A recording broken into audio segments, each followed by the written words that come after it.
New Relight opticals and computerised I clinic. हमारे यहाँ Sarojini hospital के आई स्पेशलिस्ट डॉक्टर अवेलेबल। अपनी आंखों का मुफ्त मुआयना करवाइए। जी हाँ।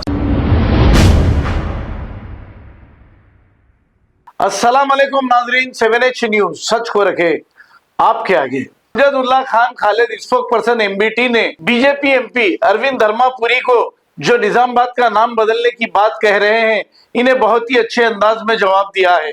आइए सुनते हैं तफसीलात। अस्सलाम वालेकुम, मैं अमजदुल्ला खान स्पोक्समैन एमबीटी। आज जो है तकरीबन दिन में 2 बजे के करीब में निज़ामाबाद के जो बीजेपी के एमपी है धर्मापुरी अरविंद एक प्रेस कॉन्फ्रेंस किए थे और उस प्रेस कॉन्फ्रेंस में जो है निज़ामाबाद का नाम बदलने के बारे में, निज़ामाबाद को जो है इंदौर नाम रखने के लिए एक प्रेस कॉन्फ्रेंस किए थे। और प्रेस कॉन्फ्रेंस में बात करते करते वो इतना बह गए कि हमारे जो लास्ट निज़ाम है मीर उस्मान अली खान साहब को गैर गलत अल्फाजों में मुखातिब किए। कहीं उनको मनहूस बोले, कहीं उनको दरिंदर बोले। तो ये पहली मर्तबा नहीं है कि धर्मापुरी अरविंद जो है ऐसी गुफ्तगू किए हैं। आपको थोड़ा आज से एक हफ़्ता पहले एक मीटिंग हुई थी। निज़ामाबाद म्युनिसिपल कॉरपोरेशन के कमिश्नर जो है आने वाले बल्दी इंतखाबात के सिलसिले में एक मीटिंग कॉल किए थे वोटर लिस्ट के बारे में। तो वहाँ पर भी जो है बीजेपी के कुछ लीडर्स जो मीटिंग में गए थे, इंदौर बोल के पुकारे। अचानक से ये पूरा एक स्टेज मैनेज है। ये एमआईएम के कुछ लोग उठ के उसके ऊपर एतराज़ात किए। तो मैं आप लोगों को, निज़ामाबाद की आवाम को ये बतलाना चाह रहा हूँ कि ये दोनों पार्टियों को, एमआईएम को और बीजेपी को जो है निज़ामाबाद को कैसे डेवलप करना चाहिए, निज़ामाबाद की सड़कों को कैसा डेवलप करना चाहिए, निज़ामाबाद में जो आए दिन ट्रैफिक का प्रॉब्लम हो रहा है उसको कैसा दूर करना चाहिए। यानी निज़ामाबाद का डेवलपमेंट का नहीं है।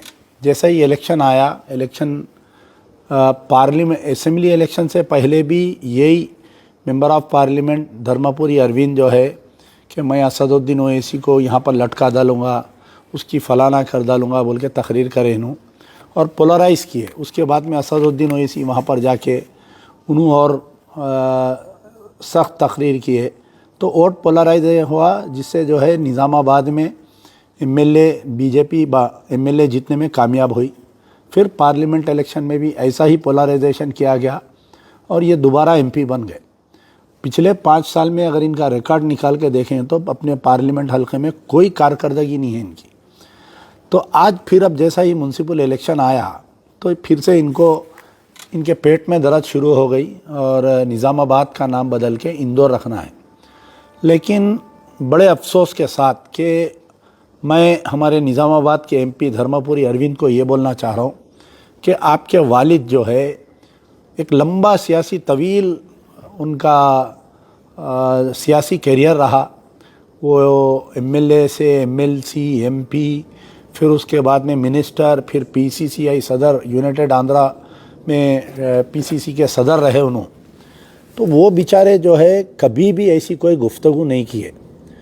तो अब यहाँ पर ये हुआ कि एक शरीफ इंसान के पेट में एक बदमाश लड़का कैसा पैदा हुआ। तो यहाँ पर मुझे शक आ रहा है कि ये गुंडू जो है, क्या धर्मापुरी अरविंद हमारे जो इनके वालिद थे, कि ये इनका बेटा है या नहीं है बोलकर मेरे को एक शक आ रहा है। यहाँ पर एक शरीफ बाप के पेट में ऐसा लड़का पैदा हुआ क्या। तो धर्मापुरी अरविंद को मेरी ये वार्निंग समझिए, नसीहत समझिए कि अब जो है मजलिस बचाओ तहरीक निज़ामाबाद में दाखिल हो गई है। ये तुम्हारी सियासत नहीं चलेगी, ये जज्बाती सियासत। डेवलपमेंट पर बात करना पड़ेगा आपको। जब भी आप आएंगे तो आपको जो है डेवलपमेंट के ऊपर बात करना पड़ेगा। तो मेरी गुजारिश है निज़ामाबाद की आवाम से। और एक दूसरी चीज़ ये हुई कि ये बयान आने के बाद से कुछ ही देर के बाद में, प्रेस कॉन्फ्रेंस कंडक्ट करने के कुछ ही देर के बाद में धर्मापुरी अरविंद जो है एक फ़ोटो पोस्ट करते हैं। श्री साई चैतन्य आईपीएस जो निज़ामाबाद के कमिश्नर ऑफ पुलिस है, उनके साथ एक फ़ोटो आती है इनकी। तो उस फ़ोटो में जो है उनसे मिलते हुए तस्वीर पेश करते हैं। तो हम तो ये चाह रहे थे कि धर्मपुरी अरविंद की जो गुफ्तगू है इसके ऊपर सो मोटो एक्शन लेते हुए पुलिस कमिश्नर एक केस बुक करेंगे, लेकिन मैं कई घंटों तक मालूमात हासिल करते रहा। फिर उसके बाद में निज़ामाबाद के कुछ गैर मुस्लिम तंजीमें जाकर इनको नुमाइंदगी करने लगे तो चैतन्या साहब अवेलेबल नहीं थे। तो शायद मैं समझता हूँ कि कल लोग जाकर उनको नुमाइंदगी करेंगे और इसका सख्त नोट लेते हुए तमाम निज़ामाबाद के जितने सियासी गैर सियासी तंजीमें हैं, खाली मुस्लिम नहीं, क्योंकि निज़ाम जो है खाली मुसलमानों के बादशाह नहीं थे, उनकी एक तवील तारीख़ रही, एक सेकुलर राजा रहे। तो दूसरे तंजीमें भी इनके ख़िलाफ़ में केस बुक कराइए और इनको कैफर किरदार तक पहुंचाइए। लेकिन बड़े अफसोस की बात है कि कमिश्नर ऑफ पुलिस सही चैतन्या सो मोटो एक्शन नहीं लिए। हम इसके बारे में उनको भी लेटर लिखे हैं कि और उसके इनू एक्शन नहीं लेते बोल के मेरे को कैसा भी हम उनको लेटर लिखे कि आप जो है इसके ऊपर सो मोटो एक्शन लीजिए। इनू नहीं करते मेरे को मालूम, क्योंकि इनको थोड़ा सॉफ्टनेस है बीजेपी की तरफ से कमिश्नर साहब को।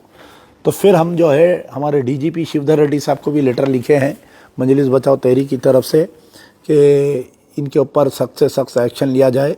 शुक्रिया। यार जिंदा सब। New Relight opticals and computerised I clinic. हमारे यहाँ सरोजनी हॉस्पिटल के आई स्पेशलिस्ट डॉक्टर अवेलेबल। अपनी आंखों का मुफ्त मायना करवाइए। जी हाँ, sun glasses 99 onward, any number glasses from 250 onward, contact lenses any colour ₹99 onward. जो हजरात 60 साल की उम्र से ज्यादा है, हज और उम्रा जाना चाहते हैं, उनके लिए बिल्कुल free number glasses, free home delivery और free eye checkup. New relight optical, Talab Katta, main road, opposite to Baba Bahauddin dargah. Mobile 9848392127। खबर है शहर की, खबर है गाँव की, खबर है सारी दुनिया की। 7H न्यूज पसंद आए तो लाइक कीजिए, शेयर कीजिए और सब्सक्राइब करना ना भूलें। 7H news.